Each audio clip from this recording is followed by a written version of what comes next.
Of what use is education if I were to become a nun? I wondered and decided to enter right away. The Carmelite nuns were all for it. My mother was open to the idea, but not the school principal. She was a nun of the Franciscan order and knew it was imperative I finished secondary school. To blunt the blow of having to wait another year before I could enter, my mother let me visit the nuns that August holiday. My eldest sister, Mary, brought me to the monastery. The monastery was everything I dreamt about. The moment I saw the building, I fell in love with it. It was quaint, old, simple, and austere. Built of wood, it was a single floor. The chapel attached was a very nice concrete building. I entered the chapel and could hear the nuns reciting the divine office. It sounded like angels singing. When the singing stopped, my sister and I went as directed to the parlor. It was small and barren, with 2 chairs for visitors.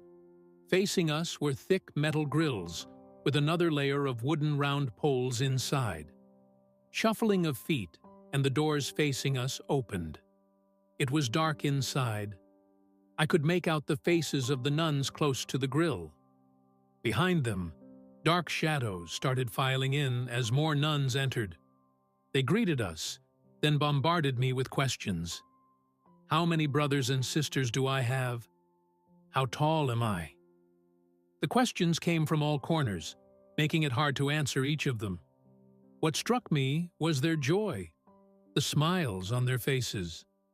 Seated at one corner was a nun who looked like a saint on holy pictures. Later I learned she was a Eurasian, accounting for her features.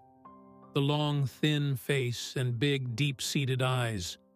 When she talked, even her voice sounded hallowed, like a saint. If the nuns sounded like angels before when they sang, now they looked like angels. I stayed glued to the metal grill, trying to see the sisters through the double grill of metal and wood. All too soon, the hour was over, and it was time to leave. And I was in love. How is it possible to fall in love with a group of women? I wondered. So far, I had only fallen in love with boys.